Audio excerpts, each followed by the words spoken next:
Está en el aire Juan Manuel Cao. A fondo. Empezamos con una pregunta. ¿Tiene o no inmunidad el presidente de los Estados Unidos? Y si la tiene, ¿cuáles son los límites? Eso es lo que la Corte Suprema discutió en el día de hoy. Y el tema, contrario al juicio de Trump en Nueva York, aquí los argumentos sí pudieron, como es costumbre, ser escuchados en directo. Vamos a analizar todo lo que se dijo y tratar de vaticinar cuál podría ser el resultado de un caso que creará precedente en la jurisprudencia estadounidense. Muy buenas noches. Primero que todo, bienvenidos a Fondo.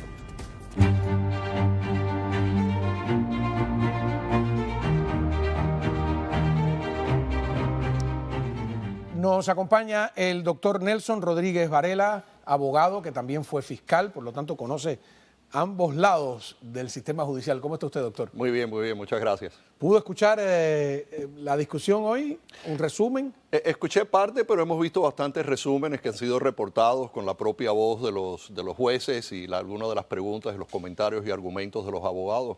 Muy interesante, un caso que presenta una jurisprudencia que va a delinear, como preguntaste al principio, va a delinear cuál es la inmunidad que tiene un presidente. Yo creo que la Corte Suprema, basado en los argumentos que escuchó hoy y las preguntas que estaba haciendo, no se siente muy cómodo estableciendo una inmunidad total, una inmunidad sin límites.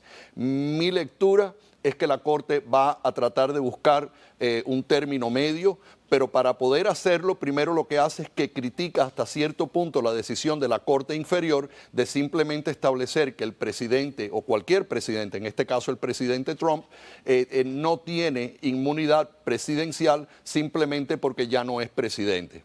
La Corte Suprema no está de acuerdo con eso. Roberts, entre tantos, fue uno que habló precisamente con respecto a ese tema, y lo que va a tratar de hacer la Corte de aquí en adelante, después de escuchar estos argumentos, es de establecer unos parámetros procesales para que las Cortes inferiores puedan llevar a cabo un análisis y, basado en ese análisis, determinar si aplica el privilegio o aplica la inmunidad presidencial o no aplica. Y eso va a estar definido principalmente, en mi opinión, de si las acciones que toma el presidente en un momento determinado son acciones oficiales que van dentro de la presidencia o acciones privadas o personales que no tienen que ver con la presidencia, pero que ocurren durante el tiempo que la persona es presidente. Vamos a ver un poco el intercambio entre el abogado de Trump y la jueza Ketanji, ¿no? Es interesantísimo.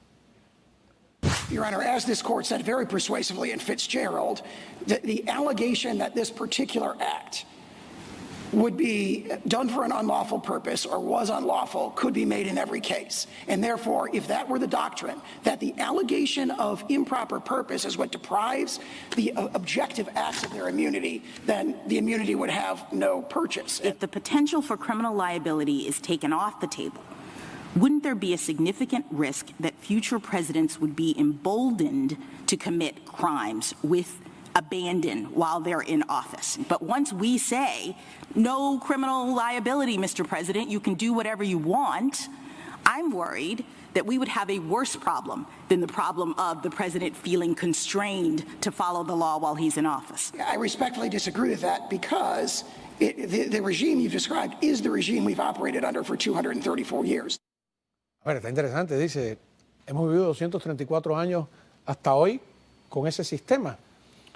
Y tampoco están pasando las cosas hoy que han pasado en tiempos anteriores. Yo creo que vivimos en momentos muy peligrosos. Estamos viendo donde hay encauzamientos que se han llevado a cabo contra un expresidente que no se han llevado a cabo en el pasado. Y por lo tanto es importante que la Corte Suprema delinee cuáles son los parámetros para definir exactamente, donde antes no ha sido necesario, ahora sí lo es, definir exactamente cuáles son los límites de esa inmunidad. Y uno de los peligros que existe no es necesariamente en el caso de Donald Trump. Es en un caso hipotético en el futuro, porque la jurisprudencia que creará la Corte Suprema en este caso va a ser una jurisprudencia que va a aplicar por los próximos X años. hasta que pueda que ocurra alguna otra revisión. Y lo importante es que la Corte Suprema, y lo dijo Roberts, y lo dijo Alito, lo dijo Gorsuch, no crear un sistema porque están preocupados de qué es lo que podría suceder en situaciones en el futuro donde las leyes criminales apliquen sin límite a la presidencia o presidentes en particular. Y que eso podría llevarnos, y lo explicó muy bien el juez Alito, podría llevarnos a un ciclo que desestabilizaría la democracia. Y lo vemos en nuestros países. Y se habló acerca de eso y el juez Alito eludió a ese tema, hablando de que algunos de los países que nosotros conocemos, donde las administraciones nuevas juzgan a las administraciones viejas y los someten a esas administraciones perdedoras a un proceso criminal, tiene que tener límites. Y tiene que tener límites porque eso crearía un precedente extremadamente peligroso para un país que ataca la democracia cuando existan esos poderes. Lo hemos visto en Colombia con Álvaro Uribe Vélez, lo hemos visto en Venezuela, lo hemos visto en otros lugares donde el peor lugar en Perú, es Perú. En Perú. Todos los expresidentes están procesados y la actual presidenta a punto de ser procesada. Y esa es la preocupación fundamental de los jueces conservadores en este caso. Yo creo que universalmente los jueces no van a ofrecer una inmunidad total. Y el objetivo no es buscar inmunizar en todos los casos a un presidente. Pero lo que sí tiene que haber, y acuérdate que la Corte Suprema no decide hechos, la Corte decide jurisprudencia. No es cómo van a fallar miembros de un jurado en un juicio, sino cómo tú llevas a ese acusado a ese juicio, ¿no?, basado en la Constitución y basado en los parámetros que protegen los derechos constitucionales de las personas. No queremos llegar a un punto como hemos llegado en otros países. Los Estados Unidos son diferentes, estas son preocupaciones universales importantes. Yo esperaría que este caso lo manden a la Corte Inferior con instrucciones, una opinión bastante amplia donde se definan todos estos temas sobre los cuales las Cortes Inferiores tendrán que tomar en cuenta para determinar casos como este caso. Hace 15 o 20 años atrás en América Latina el problema era la impunidad. Los que estaban en el poder hacían lo que querían y nunca terminaban, por supuesto, ante los tribunales. Eso lanzó una lucha contra la impunidad y ahora, y pienso yo si pudiera pasar eso también aquí, están en el punto contrario, donde hay un abuso del sistema judicial y donde la inmunidad parlamentaria, ¿no?, muchos expresidentes se hacían senadores para tener cierta inmunidad, no funciona. Hasta el caso de Perú, digo, todos los expresidentes, uno se suicidó, Alan García, cuando lo fueron a arrestar, están imputados, algunos están presos, como es el caso de Fujimori, como es el caso de Toledo, la actual presidenta también va a terminar encausada, eso no hay dudas de ninguna clase, ¿no? Entonces, lo que pasa hoy, y yo quiero que usted me explique, cuando te dicen, si determinan que el presidente no tiene inmunidad, ¿puede ser juzgado por lo que pasó en el mandato anterior Trump o eso es a partir de ahora? La validez de una democracia depende de un Estado de Derecho. Ese Estado de Derecho depende de ciertas reglas que se tienen que aplicar de una manera uniforme para lograr resultados consistentes. No solamente consistentes de por sí, sino consistentes con los temas constitucionales y los parámetros constitucionales establecidos en este país. Entonces, la definición de si hay o no inmunidad presidencial no se puede parar ahí que hay o no hay. Tienes que definir cuáles son los límites de esa inmunidad, hasta dónde tú puedes llegar con una decisión como la que la Corte Suprema tiene que tomar para tú poder definir cuáles son los parámetros para determinar eso. Claramente nosotros no podemos tener un presidente que sea totalmente inmune a las leyes criminales. No puedes cometer un asesinato, no puedes eliminar rivales políticos y no puedes tampoco buscar que encaucen oponentes políticos como muchos argumentarían que está sucediendo en el día de hoy. Eso podría también ser considerado como que cae fuera de lo que es un acto oficial de un presidente y podría caer dentro de lo que es lo que le conviene a ese presidente en términos políticos. Entonces la Corte Suprema tiene que actuar y tiene que actuar para invalidar la decisión del juez inferior que no tomó en cuenta parámetros porque simplemente esos parámetros no existen. Pero ahora sí van a existir. Ahora van a tomar una determinación donde no vamos a ver una inmunidad total, una inmunidad universal para cualquier cosa. No va a quedar fuera del régimen la determinación de que sea absoluta. Y vamos a entrar en un caso por caso donde la Corte Inferior va a tener que decidir después de una audiencia si algo es privado o algo es oficial antes de determinar si hay inmunidad o no la hay en términos de cargos criminales. Ahora, lo que pude escuchar más o menos la discusión es que probablemente para decisiones de carácter político, de carácter de política internacional, sí el presidente va a tener inmunidad, declaraciones de guerra, etcétera, pero para actos que puedan ser considerados criminales de carácter personal no la tendría. Alguno de ellos dijo en un momento determinado que no parecía fácil determinar cuál acción de un presidente era personal y cuál acción era presidenciable. Claro, ¿Cómo diferencias eso? Bueno, muchas decisiones que tienen que tomar los jueces, al igual que decisiones que tienen que tomar los presidentes, no son decisiones fáciles de tomar. Requiere un análisis y un esquema procesal para poder llevar a cabo ese análisis. Y después todo eso se somete a una revisión por cortes de apelaciones, inclusive la Corte Suprema de los Estados Unidos de nuevo, si hay un abuso de discreción o un abuso de poder en una determinación como esa. Y entonces claramente eso es algo que va a tener que hacerlo la Corte Inferior. La Corte de Juicio tendrá que establecer después de una audiencia y tendrá que definir si es algo que es personal o es algo que es oficial.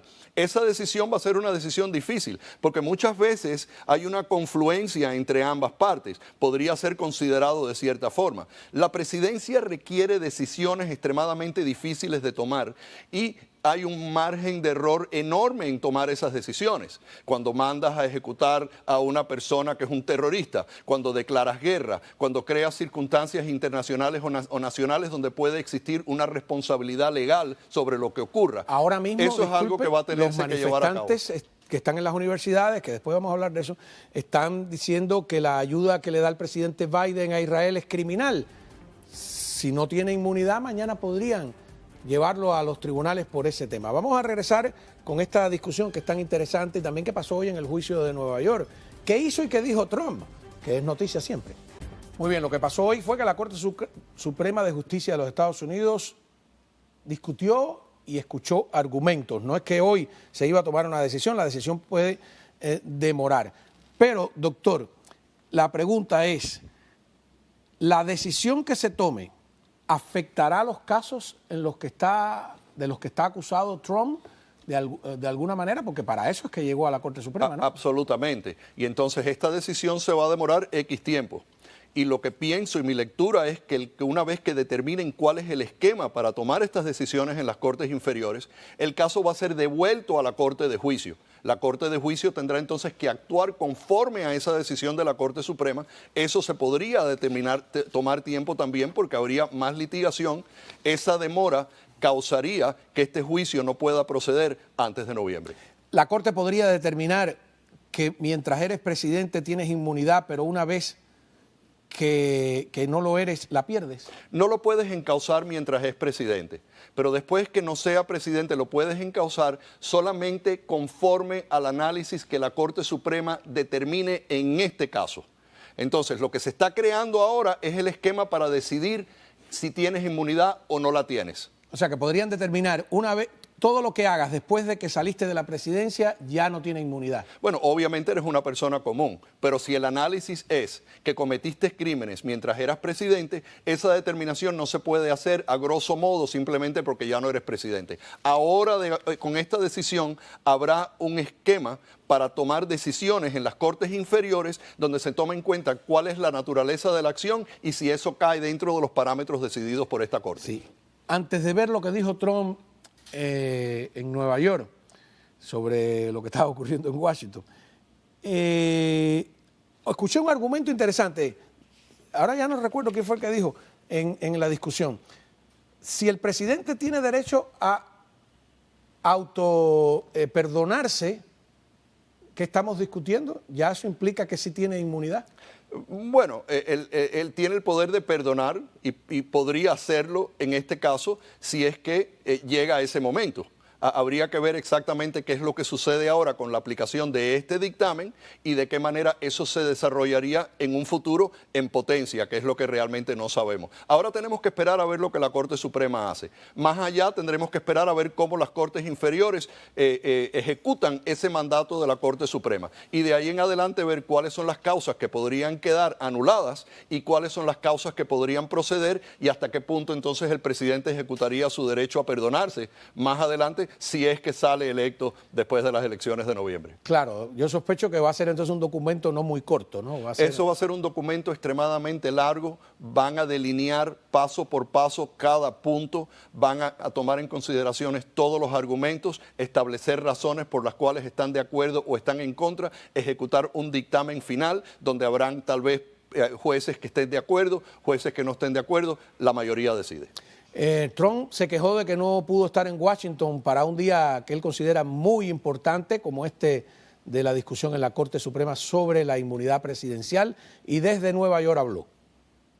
I think it was made clear, I hope it was made clear that a president has to have immunity or you don't have a president, or at most you can say it would be a ceremonial president. That's not what the founders had in mind. They're not talking about ceremonial. We want presidents that can get things done and bring people together.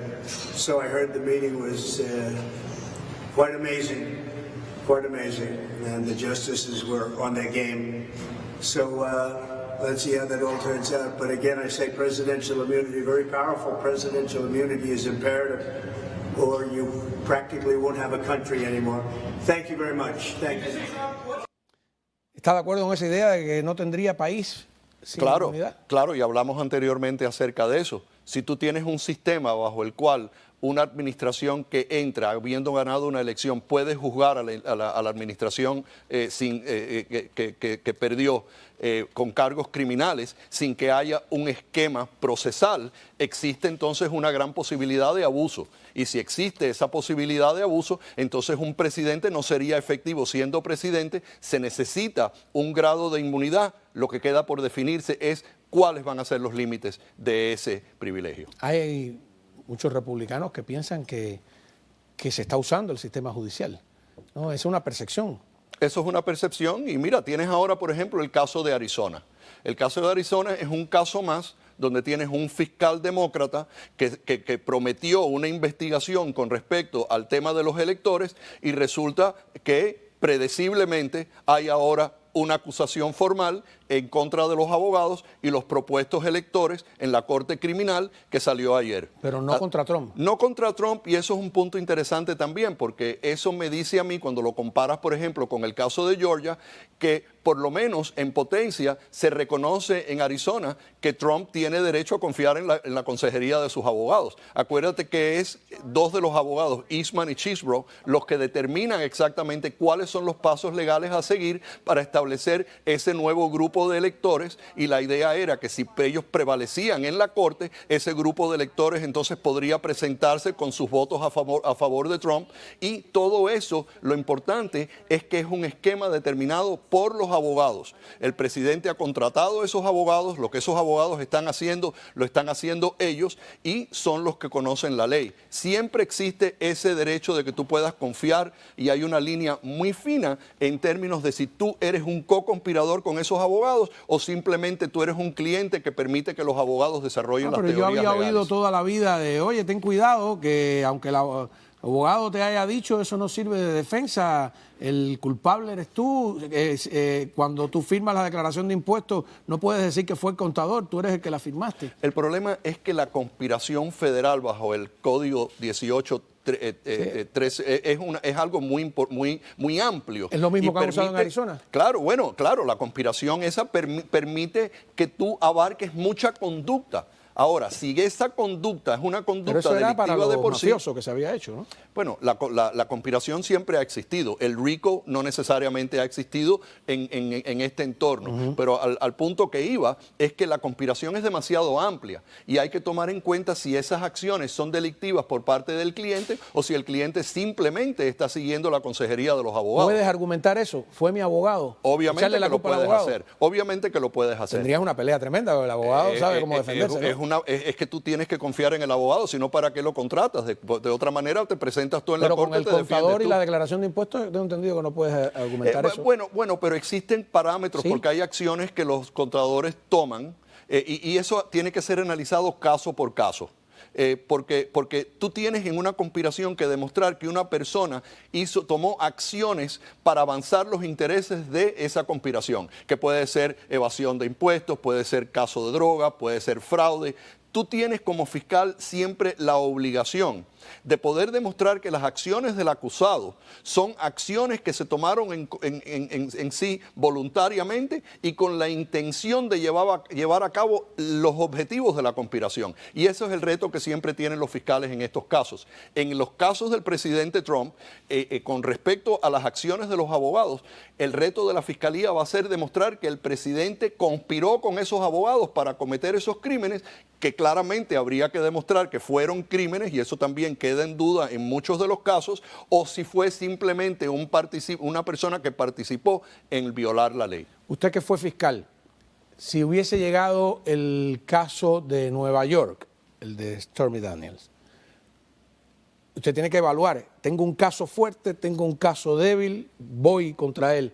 ¿Le hubiera parecido un caso fuerte como fiscal? A mí no me parece que ese caso es un caso fuerte. Yo creo que ese caso es un caso que está rebuscado en términos de buscar cómo encauzarlo. Porque las acciones de afectar la elección, de tener un efecto en la elección. ¿Qué es de eso de lo que se le acusa? Con tus acciones de manufacturar documentos y adulterar documentos, presentar documentos falsos. Presentas documentos falsos con el propósito de facilitar otro crimen. Y el crimen es interferencia de la elección, que es lo que dijo el fiscal cuando empezó con sus argumentos iniciales. Pero ¿sabes qué? Todo el mundo y muchas personas de fama limitan esas declaraciones de otras personas, pagan para que esas historias se cancelen, llevan acuerdos con personas para limitar lo que esas personas pueden decir, que son los famosos non-disclosure agreements, y no hay nada ilegal acerca de eso. Entonces el problema y el reto de la fiscalía en el caso de New York va a ser demostrar esa parte. La otra parte es interesante porque tendrías que demostrar que el presidente con conocimiento presentó esos documentos falsos. Y es el mismo argumento que se estaba haciendo en el caso civil en Nueva York, donde el presidente también tiene derecho en confiar con las personas que están preparando esos documentos, porque obviamente él no es la persona que los está preparando. Además de todos los demás problemas que habían con ese caso. Se me ocurre otra cosa, es más o menos lo que también está haciendo el juez, que al prohibirle a Trump que no hable de su hija. No le ha pagado, pero es una manera de evitar un daño, ¿no? No, pero él no puede hablar de su hija porque eso no tiene nada que ver con el caso. Trump ha dicho que la hija es una activista Sí, pero en demócrata, términos del caso, eso realmente no puede traerse a cabo. Cuando tú traes todas esas cosas, puedes crear un juicio en el cual no haya justicia. Y él no puede hablar del caso de su hija. Eso es un argumento para descalificarlo a él, para que se ponga otro juez, porque él alegadamente tiene el conflicto de la hija. Él decidió que no, eso podría ser revisado también más adelante. Pero hay que tener mucho cuidado cuando los jueces permiten que entre en evidencia al caso que no van directamente a probar los elementos. Y hemos visto, por ejemplo, el caso de Harvey Weinstein, donde la Corte de Apelaciones estableció de que se habían cometido el juicio. Graves errores, porque permitió que todo un montón de personas vinieran a testificar, no para probar que Weinstein tenía la intención de llevar a cabo esos crímenes, sino para demostrar la propensidad de Weinstein en cometer esos crímenes, lo cual es algo totalmente ilegal, y por eso la Corte de Apelaciones determina que hubo abuso de discreción y devuelve el caso para otro juicio. ¿Es ilegal? ¿Cuál es la diferencia? Porque si tú estás acusado de tú haber cometido acciones ilícitas sexuales, por ejemplo, en este caso, violaciones. Acciones ilícitas sexuales contra esta víctima y esta víctima, tú tienes que demostrar la intención de la persona en cometer esos crímenes hacia estas víctimas. Entonces tú no puedes traer 26 personas que van a testificar que ellos sufrieron los mismos daños aquí.